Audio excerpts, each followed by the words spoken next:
ప్రభుత్వ మెడికల్ కాలేజీల ప్రైవేటీకరణ అంశంపైన శాసనమండలి అట్టుడికింది. సభలో వైసీపీ ఆందోళనతో ఉధృత పరిస్థితులు నెలకొన్నాయి.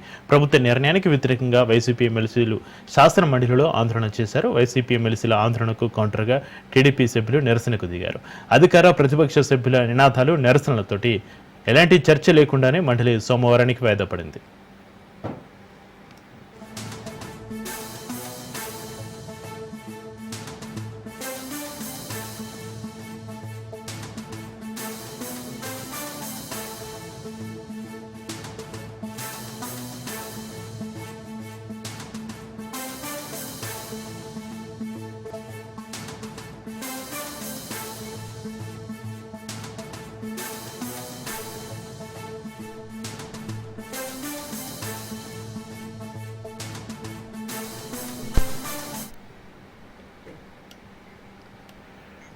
కోటం ప్రభుత్వ అధికారంలోకి వచ్చిన 10 మెడికల్ కళాశాలను పీపీపీ పద్ధతిలో ప్రైవేటీకరణ చేయాలని నిర్ణయం తీసుకుంది. ప్రభుత్వం తీసుకున్న ఈ నిర్ణయాన్ని వైసీపీ మొదటి నుంచి తప్పుపడుతుంది.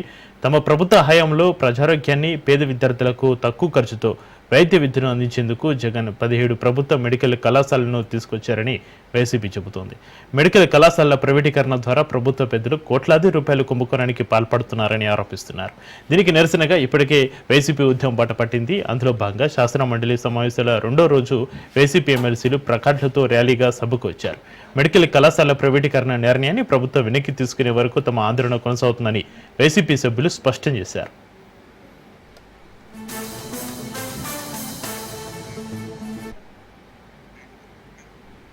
తమ ప్రభుత్వ హయాంలో 17 మెడికల్ కాలేజీలను తీసుకొచ్చామని ఎమ్మెల్సీ బొత్స సత్యనారాయణ అన్నారు. పేదల ఆరోగ్యాన్ని దృష్టిలో ఉంచుకుని సదుద్దేశంతో మెడికల్ కాలేజీలపైన నిర్ణయం తీసుకున్నామని తెలిపారు. 2200 కోట్లతో 5 మెడికల్ కాలేజీలను పూర్తి చేశామని, మిగిలినవి వివిధ దశల్లో ఉన్నాయని చెప్పారు. అయితే దోపిడీ సులాభం కోసం పీపీపీ విధానం తీసుకురావడం సబబా అని ప్రశ్నించారు బొత్స సత్యనారాయణ.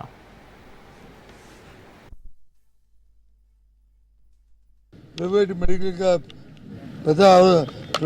ప్రభుత్వ విధానం ఏదైతే ఉందో ప్రజా ఆరోగ్యానికి సంబంధించి గత ప్రభుత్వంలో మా నాయకుడు జగన్మోహన్ రెడ్డి గారు ఆధ్వర్యంలో మా ప్రభుత్వం 17 మెడికల్ కళాశాలని, జిల్లాకు ఒక ప్రభుత్వ మెడికల్ కళాశాల ఉండాలనే ఒక నేపథ్యంలో ఒక విధానాన్ని తీసుకుని కేంద్ర ప్రభుత్వం తాలూకా ఆర్థిక సహకారం 3 కళాశాలతో పాటు మిగతా కళాశాలకు రాష్ట్ర ప్రభుత్వమే మన సొంత నిధుల నుంచి కొన్ని ఏజెన్సీల ద్వారా అప్పు తీసుకొచ్చి నాబార్డు లాంటి సంస్థల ద్వారా తీసుకొచ్చి నిర్మించాలనే ఉద్దేశంతో నిర్మించాం.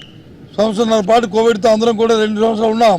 అప్పటి నుంచి ఈ మెడికల్ కళాశాల నిర్ణయం తీసుకుని త్వరితగతి నుంచి వాడిని కట్టాలనే ప్రయత్నంలో సుమారు 2200 కోట్ల రూపాయలని ఖర్చు చేసి అప్పటికే ఈ మెడికల్ కళాశాలలో అడ్మిషన్స్ కూడా ప్రారంభించి మిగతా వాటికి వివిధ దశలో ఉన్న నేపథ్యంలో ఈ కళాశాలను ప్రైవేట్ పరం చేస్తాం, పీపీపీ మోడల్ అనే ఒక విధానాన్ని తీసుకొచ్చింది. ఎంత దౌర్భాగ్యం అండి, ఎంత దోపిడీ విధానం అండి ఇది. పేదవాడి తాలూకు ఆరోగ్యం అక్కర్లేదా అండి? మీ సొంత కోసం, మీ స్వలాభం కోసం, మీ దోపిడీ కోసం, మీ అవినీతి కోసం ఈ కార్యక్రమాన్ని చేయడం సమంజసమా అండి? రాష్ట్రంలో అన్ని వర్గాలు అంత మేధావులు ఒకసారి ఆలోచించమని కోరుతున్నాను. ఏ రకంగా ఈ ప్రభుత్వం దోపిడీ చేస్తుందో, ఏ రకంగా ఈ ప్రభుత్వం వచ్చి వాళ్ళ అవినీతి కోసం, వాళ్ళ స్వలాభం కోసం, వాళ్ళ సొంతం కోసం ఈ రాష్ట్రం ఎటుపోయినా పర్వాలేదు, ప్రజలు అయిపోయినా పర్వాలేదు, మా తాలూకా ముందు ముఖ్యమని చెప్పి తీసుకున్న విధానాన్ని మేము తీవ్రంగా ఖండిస్తున్నాం.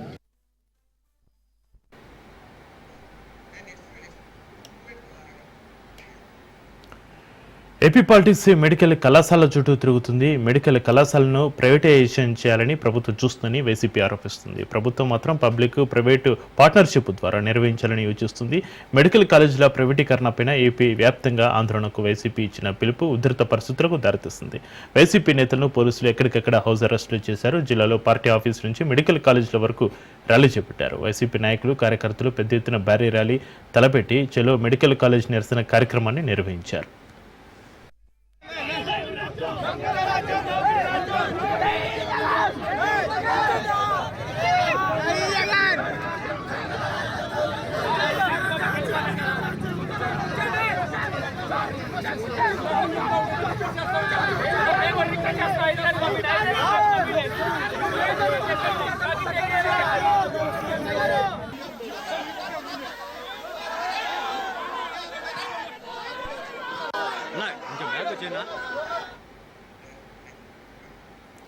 ఈ అంశంపై రాష్ట్ర వ్యాప్తంగా అటు టీడీపీ ఇటు వైసీపీ మధ్య మాటల యుద్ధం నడుస్తోంది. మెడికల్ కాలేజీ ప్రైవేటీకరణను రద్దు చేయాలని వైసీపీ నేతలు డిమాండ్ చేశారు. మెడికల్ కాలేజీల ప్రైవేటీకరణను ఆపకపోతే ఆందోళనను ఉధృతం చేస్తామని వైసీపీ నేతలు ప్రభుత్వాన్ని హెచ్చరించారు. మెడికల్ కళాశాల ప్రైవేటీకరణ జీవోను తక్షణమే రద్దు చేయకుంటే విద్యార్థులతో కలిసి ఉద్యమిస్తామని హెచ్చరించారు.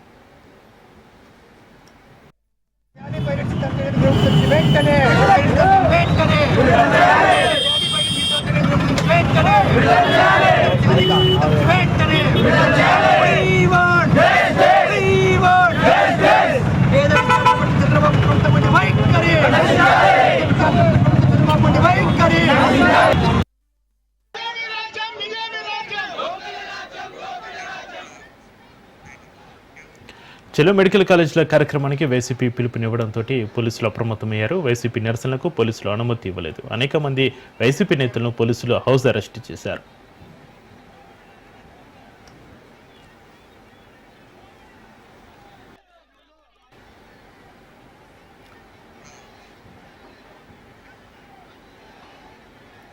కూటమి ప్రభుత్వ నిర్ణయాలపైన మేధావులు యువత ఆందోళన చెందుతున్నారని మాజీ మంత్రి విడుదల రజని అన్నారు. డాక్టర్ విద్య చదవాలి అనుకునే విద్యార్థుల కలలు కూటమి భగ్నం చేస్తుందని విమర్శించారు. కార్పొరేట్ స్థాయి వైద్యాన్ని ప్రజలకు అందుకుంటా కూటమి ప్రభుత్వం కుట్ర చేస్తుందని ఆరోపించారు విడుదల రజని.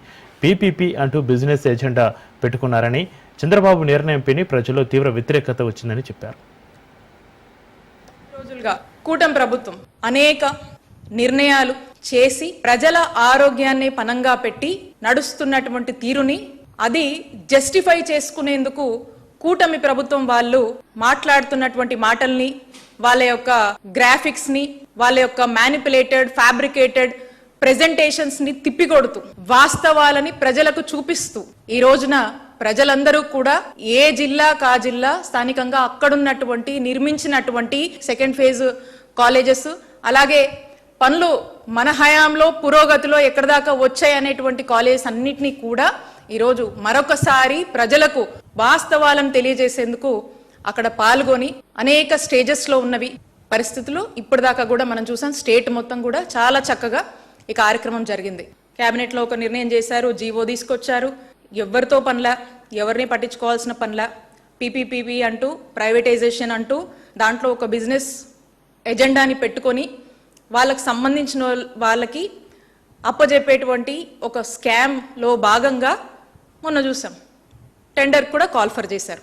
ఏదైతే ప్రైవేటైజేషన్ అనేటువంటి నిర్ణయం కూటమి ప్రభుత్వం చంద్రబాబు నాయుడు గారు ఈ నిర్ణయాన్ని తీసుకున్నారో దీనికి రాష్ట్రంలో పెద్ద ఎత్తున ఆందోళన నెలకొంది, ప్రజలలో బాధ నెలకొంది. డాక్టర్ విద్య అభ్యసించాలనుకునేటువంటి రాష్ట్రంలోని ప్రతి విద్యార్థిలో ఆందోళన నెలకొంది. జగన్మోహన్ రెడ్డి గారు అనుకున్నట్టుగా జగన్మోహన్ రెడ్డి గారు ప్రారంభించినవి ఇంకా ప్రారంభం నోచుకోనేటువంటి ఈ కాలేజీలు గనక కూటమి ప్రభుత్వం కొద్ది చిత్తశుద్ధో కొద్దిపాటి ఇంట్రెస్టో చూపించి వీటిని ప్రారంభిస్తే గనక ప్రతి జిల్లాలో ఈ రోజు అక్కడి ప్రజలకు ఒక అపోలో లాంటి కార్పొరేట్ హాస్పిటల్ ఈ రోజున అందుబాటులో ఉండేది. ఎప్పుడు చేస్తున్నారు? బట్ దట్స్ ఓల్డ్ న్యూస్ కదా, అదే ఎప్పుడు పాతదే కదా న్యూస్. ఇట్స్ ఓల్డ్ న్యూస్, పాత న్యూసే అది. ఏం ఎక్కడికి వెళ్ళట్లేదు, అదే పాత న్యూసే కదా. ఒకరు వెళ్ళిపోయినంత మాత్రం వ్యక్తులు పార్టీ ఎప్పుడు పటిష్టంగా ఉంటది, వ్యక్తులు మారొచ్చు కానీ ఏం లేదండి. మొన్నటిదాకా ఇక్కడే ఉన్నారు, ఇప్పుడు ఆయనకు ఆ పార్టీ నచ్చింది, ఆవిడకి వెళ్తున్నారు. వైసీపీ ధర్నాలపైన ఆ పార్టీ చీఫ్ జగన్ స్పందించారు. మెడికల్ కాలేజీల ప్రైవేటీకరణను వ్యతిరేకిస్తూ శాంతియుత ఆందోళనలు, ర్యాలీలను ఎందుకు పాశవికంగా అడ్డుకోవాలనుకుంటున్నారని ప్రభుత్వాన్ని ప్రశ్నించారు. లాఠీ చార్జీలు ఎందుకు చేశారని, గృహ నిర్బంధాలు, అరెస్టులు ఎందుకు చేశారని నిలదీశారు. ఈ రాష్ట్రంలో అసలు ప్రజాస్వామ్యం అనేది ఉందా? ప్రజల తరపున నిరసన తెలిపే రాజ్యాంగపరమైన హక్కులను కాలరాస్తారా అంటూ ఆగ్రహం వ్యక్తం చేశారు జగన్. స్కాములు చేస్తూ కాలేజీలను మీ అనుయాయులకు అమ్మేస్తుంటే వాటిని ప్రశ్నించకూడదా అంటూ నిలదీశారు.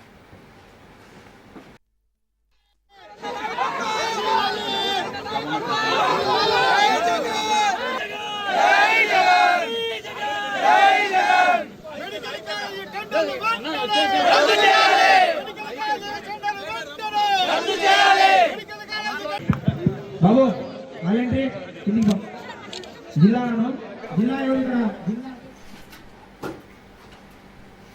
ఐదేళ్ల వైసీపీ పాలనలో రాష్ట్ర జీవనాడి అయిన పోలవరం ప్రాజెక్టు పూర్తిగా తిరోగమనంలో పయనించిందన్నారు సీఎం చంద్రబాబు. విధ్వంసంతో పరిపాలన ప్రారంభించిన వారు విధ్వంసంతోనే చరిత్రలో నిలిచిపోయారని విమర్శించారు. జగన్ చేతగాని పాలనలో పోలవరం పనులు రివర్స్ అయ్యాయని విమర్శించారు. సాగునీటి రంగంపైన తమ ప్రభుత్వానికి ఉన్న చిత్తశుద్ధిని వివరిస్తూ గత ప్రభుత్వ హయాంలో జరిగిన నిర్లక్ష్యాన్ని గణాంకాలతో సహా ఎత్తి చూపారు. 5 లక్షలంటే 50 టీఎంసీ నీళ్లు. ఇంకొక పక్క కృష్ణ 845 టీఎంసీ నీళ్లు సముద్రంలోకి పోయినాయి. అదే సమయంలో ఈ రోజు 2,44,000 అంటే 24.4 టీఎంసీ నీళ్లు రోజుకు వస్తున్నాయి, సముద్రంలోకి పోతున్నాయి. ఇప్పటి వరకు సముద్రంలో పోయిన నీళ్ల దిశ 3,732 టీఎంసీ నీళ్లు ఇప్పటికి సముద్రంలోకి పోయినాయి. ఇంకా సీజన్ ఉంది.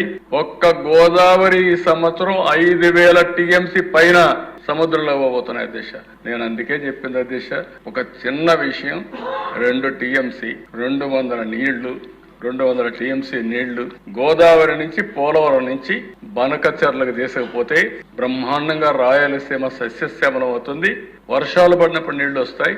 కరువు రోజుల్లో కూడా ఎక్కడ కూడా నీటి ఎద్దడి లేకుండా చేయాలనే ఉద్దేశంతో నేను ఆ ప్రపోజల్స్ పెట్టాను. కేంద్రం కూడా ఆ రోజు ఒప్పుకున్నారు. అది జరిగితే అధ్యక్ష, ఒకప్పుడు నేను ముందే చెప్పాను మీకు, ఎప్పుడో కళ, ఇప్పుడు కూడా చెప్తున్నా, ఈ దేశం గంగా కావేరి 2 నదులు అనుసంధానం చేసి అన్ని రాష్ట్రాల్లో నదుల అనుసంధానం చేసిన రోజున ప్రపంచానికే మనం ఆహారోత్పత్తులు ఉత్పత్తి చేసి సరఫరా చేసే పరిస్థితి వస్తుంది. అలాంటి రాష్ట్రంలో సింగిల్ యూజ్ ప్లాస్టిక్ పై నిషేధం ఉందని, క్షేత్రస్థాయిలో అది సరిగ్గా అమలు జరగడం లేదన్నారు AP deputy CM Pawan Kalyan. Plastic నిషేధంపైన గుంటూరు పశ్చిమ ఎమ్మెల్యే గల్లా మాధవి ప్రశ్నకు పవన్ కళ్యాణ్ సమాధానం ఇచ్చారు. ఒకసారి వాడి పడేసే ప్లాస్టిక్ వల్ల పర్యావరణానికి చాలా నష్టం జరుగుతుందని, అసెంబ్లీలో కూడా సింగిల్ యూజ్ ప్లాస్టిక్ నిషేధం అమలు జరగడం లేదని చెప్పారు. ఫ్లెక్సీలను కూడా నిషేధించాలి, కానీ చాలా మంది ఉపాధి కోల్పోతారని ఆలోచిస్తున్నామని చెప్పారు. లోకల్ బాడీ స్ట్రెంత్ 1.22 lakh జనం ఉన్నారు అధ్యక్ష. వీళ్ళందరినీ కలుపుకొని we want create one motivation programme, ఒక అవగాహన సదస్సులు ముందు ప్రజాప్రతినిధులు అందరికి ఇచ్చి దాన్ని అది ప్రజల్లోకి తీసుకెళ్లాలని చాలా చిత్తశుద్ధితో ఉన్నాం, త్రికరణ శుద్ధిగా ఉన్నాం. అలాగే 13,326 పంచాయతీల్లో దాదాపు ఇప్పటికి 10,800 డంపింగ్ యార్డ్స్ ఉన్నాయి. వీటికి యూటిలైజేషన్లో స్టాండర్డ్ ఆపరేటింగ్ ప్రొసీజర్ని కూడా తీసుకెళ్తున్నాం అధ్యక్ష. దీనికి అందుకని ఇది ప్రజల్ని భాగస్వామ్యం చేసేలాగా, అంటే వీఆర్ వెరీ క్లియర్, చాలా స్పష్టంగా ఉన్నాం. ప్రత్యేకించి ఇది ఈ పర్యావరణ శాఖ కింద ఉంది కాబట్టి, నేను దీన్ని బాధ్యత వహిస్తున్నాను కాబట్టి మీ అందరి సహకారం కావాలి అధ్యక్ష. దీన్ని ఇంకొక మీ దగ్గర నుంచి కోరేది కూడా ఏంటంటే, on record I would like to say, ఇంకొక నెక్స్ట్ అసెంబ్లీ సెషన్లో పర్యావరణం మీద లేదంటే కాలుష్యం మీద మీరు ఒక ప్రత్యేకమైన చర్చ జరగాలి. దీని మీద సర్పంచులు.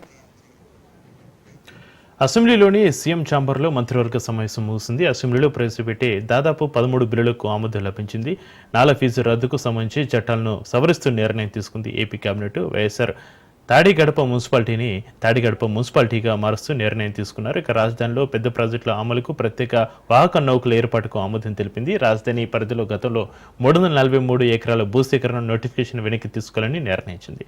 వాహన మిత్ర కింద 15,000 రూపాయలు ఇచ్చే ప్రతిపాదనకు కేబినెట్ భేటీ ఆమోదం తెలిపింది.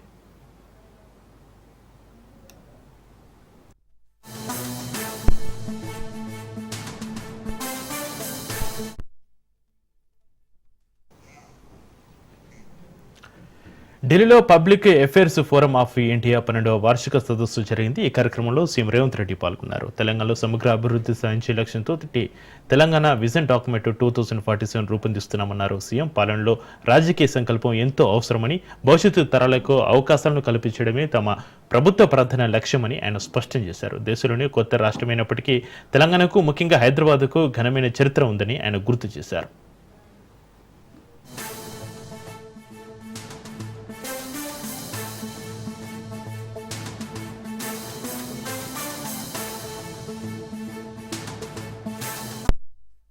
My Telangana Rising 2047 vision doc. I wanted to share important things in my policy. So you are aware of Hyderabad and Telangana. This is youngest state in India, but Hyderabad is having a history, culture, heritage. Now we wanted to promote ourselves. Now we wanted to create an opportunity to future generation to invest, to learn something, education, employment for future. For that, Telangana government has decided to lay down a roadmap, a vision document. It is called Telangana Rising 2047. In this document, we wanted to divide in 3 parts. One is, your outer ring road is there, 160 kilometers in Hyderabad. Inside outer ring road is core urban region.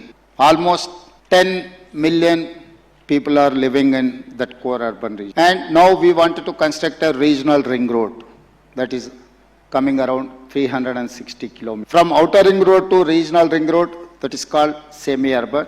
From regional ring road to Telangana borders, this is a rural Telangana.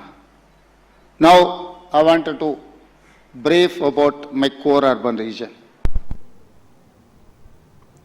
CM Revanth Reddy ఆదేశాల మేరకు పర్యాటక ప్రాంతాల అభివృద్ధికి ప్రత్యేక కార్యాచరణ సిద్ధం చేశామన్నారు మంత్రి జూపల్లి కృష్ణారావు. పర్యాటకంలో పెట్టుబడులే లక్ష్యంగా త్వరలో తెలంగాణలో అత్యున్నత స్థాయి టూరిజం కాంక్లేవ్ను నిర్వహించనున్నట్లుగా మంత్రి జూపల్లి తెలిపారు. సీఎం రేవంత్ రెడ్డి నాయకత్వంలో ఇటీవల నూతన పర్యాటక విధానాన్ని ప్రభుత్వం తీసుకొచ్చిందని, పర్యాటకం కేవలం వినోదం కాకుండా ఉపాధి, పెట్టుబడులు, మౌలిక సదుపాయాల అభివృద్ధికి దోహదం చేస్తుందని తెలిపారు.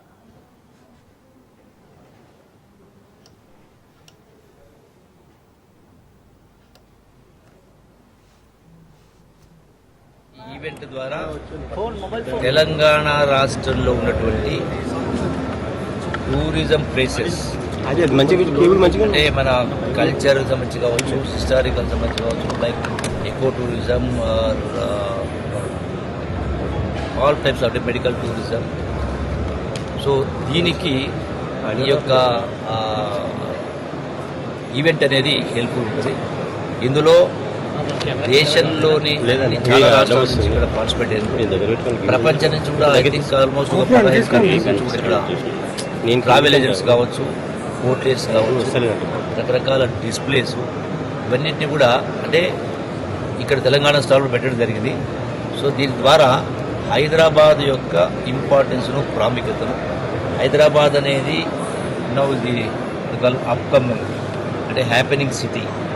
సో మొత్తం భారతదేశంలోనే ఈరోజు హైదరాబాద్ ఒక ప్రాముఖ్యత ఉంది. కాబట్టి టూరిజం ప్రమోషన్కు ఈ ఈవెంట్ పనికొస్తే ఇందులో అందరూ కూడా భాగస్వాములు అయ్యారు. కాబట్టి ఇంక్లూడింగ్ టూరిజం కార్పొరేషన్ ఆల్సో ముందు స్టాల్ ఉంది. కాబట్టి డెఫినెట్గా టూరిజం పార్టీ ఫిర్యాదులపై స్టేషన్ గన్పూర్ ఎమ్మెల్యే కడియం శ్రీహరి కీలక వ్యాఖ్యలు చేశారు. బీఆర్ఎస్ ప్రభుత్వ హయాంలో 36 మంది ఎమ్మెల్యేలను కేసీఆర్ పార్టీలో చేర్చుకున్నారు. అందులో 2 మంత్రులను కూడా చేశారని ఆయన విమర్శించారు. ఆ 36 మందిలో ఎవరు కూడా పదవికి రాజీనామా చేయలేదన్నారు. కేసీఆర్ను సూటిగా అడుగుతున్నా ఆనాడు ఇతర పార్టీల నుంచి బీఆర్ఎస్లో చేరిన ఎమ్మెల్యేలు ఎందుకు రాజీనామా చేయించలేదన్నారు. మీరు చేస్తే సంసారం, మిగతా వాళ్ళు చేస్తే వ్యభిచారమా అని ప్రశ్నించారు కడియం శ్రీహరి. ముఖ్యమంత్రి కేసీఆర్ గారు 10 సంవత్సరాల అధికారంలో ఉన్న కాలంలో 36 మంది ఎమ్మెల్యేలను చేర్చుకున్నారు. అందులో 2 మంత్రులు కూడా చేశారు. మొదటి విడత శ్రీనివాస్ యాదవ్ మంత్రిగా చేశారు, రెండో విడత సబితా ఇంద్రారెడ్డి గారిని మంత్రి చేశారు. ఆ 36 మందిలో ఏ ఒక్కరు కూడా రాజీనామా చేయలేదు. ఆ 36 మందిలో ఏ ఒక్కరు కూడా డిస్క్వాలిఫై కాలేదు. ఆనాడు రాజకీయ వ్యవస్థనంతా సర్వనాశనం చేసి భ్రష్టు పట్టించిన కేసీఆర్ గారు ఈరోజు ఫామ్ హౌస్ కు పరిమితం అవుతున్నాడు.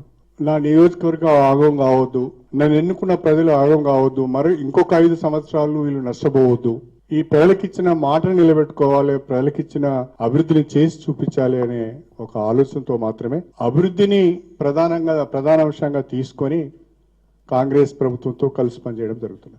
మేము పార్టీ ఫిరాయించినామనే సుప్రీంకోర్టుకు వెళ్ళిరి. సుప్రీంకోర్టు ఒక తీర్పు ఇచ్చింది.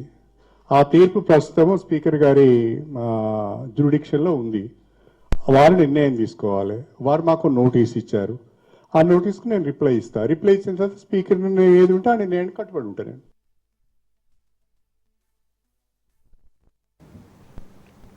తనపై అసత్య ప్రచారాలు చేస్తున్నారన్నారు ఎమ్మెల్యే కోమటిరెడ్డి రాజగోపాల్ రెడ్డి. ఒక ప్రోగ్రాంకి వెళ్లి వచ్చి ఇవాళ దుర్గమ్మను దర్శించుకున్నానన్నారు. జగన్ని కలుస్తున్నానని విపరీతమైన ప్రచారం చేస్తున్నారన్నారు. ఇందులో వాస్తవం లేదన్నారు. తాను జగన్ని కలవలేదని, తాను పార్టీ మారుతున్నానని తప్పుడు ప్రచారం చేస్తున్నారన్నారు. తనకు పార్టీ మారే ఉద్దేశం లేదన్నారు. తప్పుడు ప్రచారాలు చేయడం మానుకోవాలన్నారు.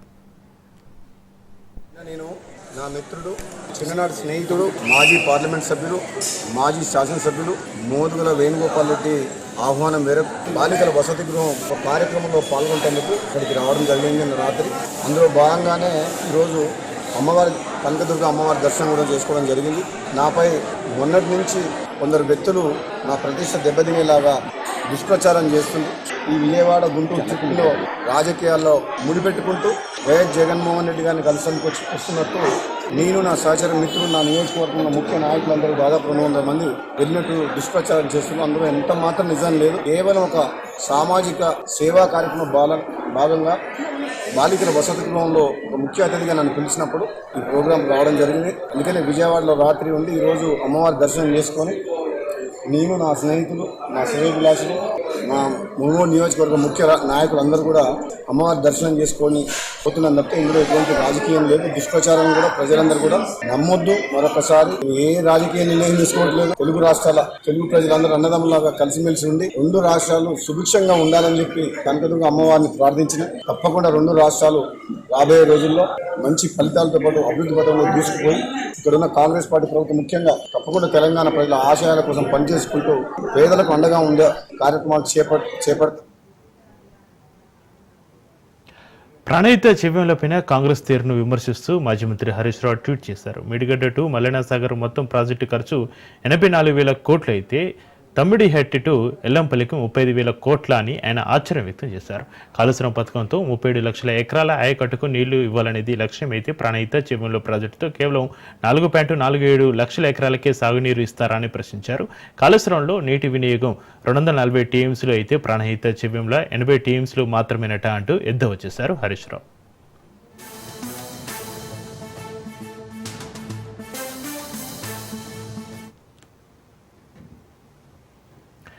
మూసీ పేరుతోటి హైదరాబాద్లో ఇల్లు కూల్చేస్తున్నారని బీఆర్ఎస్ వర్కింగ్ ప్రెసిడెంట్ కేటీఆర్ అన్నారు. ఇందిరమ్మ రాజ్యం అంటే ఇల్లు కూలగొట్టుడా అని ప్రశ్నించారు.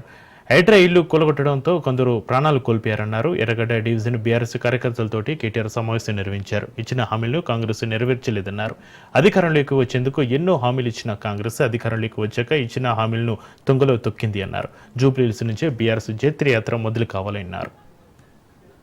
4 నెలల్లో ఒక్క కొత్త ఇటుక పెట్టిండా రేవంత్ రెడ్డి? ఎక్కడైనా హైదరాబాద్లో ఇల్లు కట్టిండా? ఒక్క ఇల్లు కాదు, ఒక ఇటుక పెట్టిండా ఎక్కడన్నా? కానీ ఇటుకలు కూలగొట్టినే మాత్రం వచ్చాడు. ఇందిరమ్మ ఇల్లు, ఇందిరమ్మ రాజ్యం అంటే గిదేనా? వచ్చి గరీబ్ గల మీద వడుడు, కూలగొట్టుడు, ఇంట్లో ఆడోళ్ళు పిల్లలు ఉండగా కూడా రేకులు కొట్టి పారేసుడు. ఒక్కసారి యాడ్ చేసుకోండి, కేసీఆర్ గారు 10 ఏళ్ళు ప్రభుత్వంలో ఉండే. మనం ఎప్పుడైనా చేసినామా ఈ పని?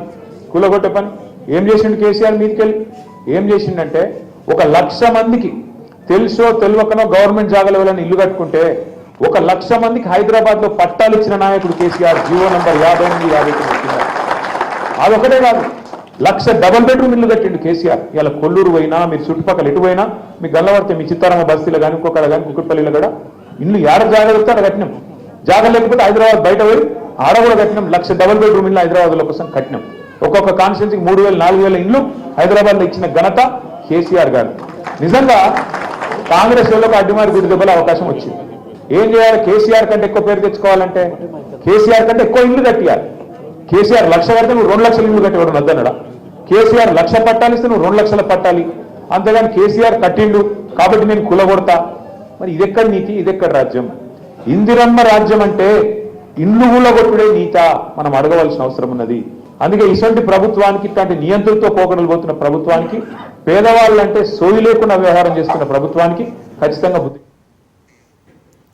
మల్కాజ్గిరి పార్లమెంటు పరిధిలో సెప్టెంబర్ 17 నుంచి అనేక సేవా కార్యక్రమాలు చేస్తున్నామన్నారు ఎంపీ ఈటల రాజేందర్. బీజేపీ కేంద్ర కమిటీ పిలుపు మేరకు 15 రోజుల పాటు సేవా కార్యక్రమాలు కొనసాగుతాయన్నారు. వర్షాల వల్ల ఇళ్లు మునిగిపోతున్నాయని, నిత్యావసర వస్తువులు తడిచిపోయాయి.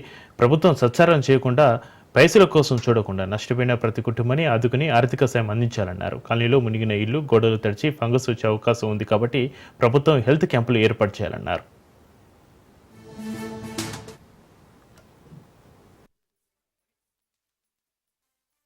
మల్కాజ్గిరి పార్లమెంట్ పరిధిలో 17వ తారీఖు నుంచి మొదలుపెట్టి ఇవాటి వరకు అనేక ప్రాంతాల్లో రక్తదాన శిబిరాలు నిర్వహించారు. మోడీ గారి జన్మదినం సెప్టెంబర్ 17. జై జవాన్ జై కిసాన్ నినాదాన్ని అందించినటువంటి లాల్ బహదూర్ శాస్త్రి గారి, అదేవిధంగా జాతిపితగా వెలుగుతున్నటువంటి గాంధీ గారి జయంతి ఉత్సవాలను పురస్కరించుకొని 15 రోజుల పాటు కార్యక్రమాలకు భారతీయ జనతా పార్టీ కేంద్ర కమిటీ పిలుపు మేరకు ఈ కార్యక్రమాలు జరుగుతా ఉన్నాయి. వందల సంఖ్య ఎల్బీ నగర్ పోతే ఒకే దగ్గర 270 మంది రక్తదానం చేశారు. పెద్ద ఎత్తున రక్తదానం అన్ని దానాల కంటే మిన్నా అని ఏదైతే ఉందో, ఇవాళ తలసీమియా, సికిల్ సెల్స్ డిసీజ్ తో బాధపడే వాళ్ళకు, రక్తహీనతతో బాధపడే వాళ్ళకు, ఇవాళ యాక్సిడెంటల్లో రక్తం దొరకక ఇవాళ ప్రాణం పోతున్న వాళ్ళకి పెద్ద ఎత్తున లక్షల యూనిట్ తెలంగాణ రాష్ట్రంలో జమ చేసి అందించాలనే సంకల్పంలో భాగంగా ఈ కార్యక్రమాన్ని చేస్తా ఉన్నాం. నేను ఒకటే ప్రజలకు విజ్ఞప్తి చేస్తా ఉన్నాం, ఏ మోడీ గారు అయితే మహిళల పట్ల ఎక్కువ శ్రద్ధ చూపినారు, మంచి నాణ్యమైన ప్రోటీన్ ఫుడ్ అందించాలనేటువంటి కాన్సెప్ట్, తల్లి బాగలేకపోతే పిల్లలు బాగుండరు, పిల్లలు బాగలేకపోతే దేశం బాగుండదు అనేటువంటి కాన్సెప్ట్తో ఇవాళ మహిళా ప్రోగ్రాం కూడా అందించిండ్రు. ఈ 15 రోజుల పాటు పూర్తి స్థాయిలో మా నాయకత్వం. తెలంగాణ నుంచి సిబిఐకి మరో కేసు వెళ్లనున్నట్లుగా తెలుస్తుంది. ఫోన్ ట్యాపింగ్ కేసును సిబిఐకి అప్పగించే యోచనలో ప్రభుత్వం ఉన్నట్లుగా సమాచారం అందుతుంది. ఫోన్ ట్యాపింగ్పై ఇప్పటికే సిట్ విచారణ జరిపింది. కీలక ఆధారాలను సేకరించింది. పలువురు కీలక వ్యక్తులను సిట్ విచారించింది. ఇప్పటికే కాళేశ్వరం ప్రాజెక్టు విచారణను సిబిఐకి అప్పగించాలని ప్రభుత్వం నిర్ణయించింది. ఇప్పుడు ఫోన్ ట్యాపింగ్ను కూడా సెంట్రల్ ఏజెన్సీకి అప్పగించాలని ప్రభుత్వం ఆలోచిస్తోంది.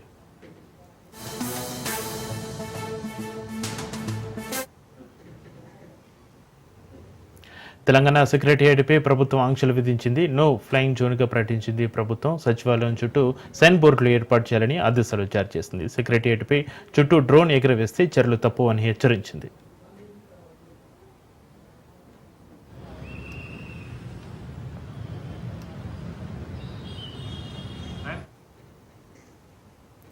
తిరుపతిలో పోలీసుల విచారణకు హాజరయ్యారు వైసీపీ నేత భూమన. 4.5 గంటల పాటు భూమనను విచారించారు ఈస్ట్ పోలీసులు. తనను విచారణ చేసిన పోలీసులు చాలా గొప్పగా వాదించారని, వారికి కృతజ్ఞతలు తెలుపుతున్నానన్నారు. తాను చేస్తున్న వ్యాఖ్యలకు కట్టుబడి ఉన్నానన్న భూమన విచారణలో సరైన సమాధానాలు చెప్పలేదని తెలుస్తోంది. భూమనను మరోసారి విచారణకు పిలిచే అవకాశం ఉన్నట్లుగా తెలుస్తోంది.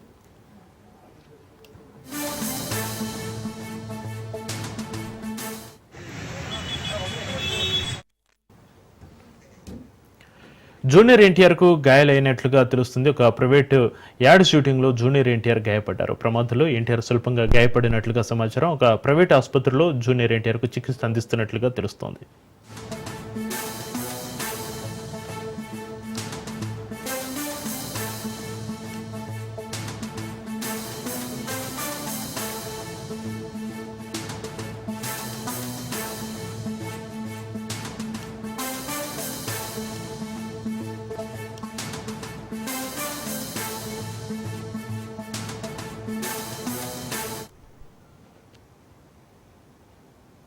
తిరుమల బ్రహ్మోత్సవాల ఏర్పాట్లపైన జిల్లా యంత్రాంగంతో కలిసి సమావేశం నిర్వహించారు ఈవో అనిల్ సింఘాల్.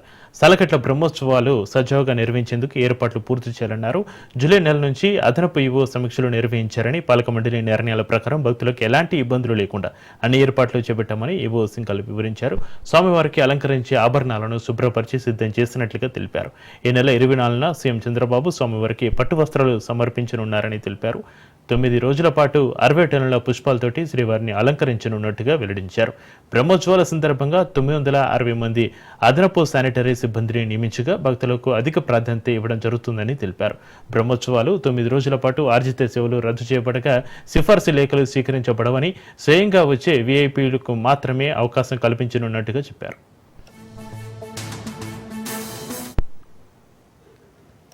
భారత స్టాక్ మార్కెట్లో వరుసగా 3 రోజుల లాభాల జోరుకు అడ్డుకట్టపడింది. ఐటీ, బ్యాంకింగ్ వంటి కీలక రంగాల దిగ్గజ షేర్లలో మదుపరులు లాభాల స్వీకరణకు మొగ్గు చూపడంతో సూచీలు నష్టాలు ముగిశాయి. అయితే అదాని గ్రూపు షేర్లలో లాభాల్లోకి రావడంతో మార్కెట్లను భారీ పతనం నుంచి కాపాడింది.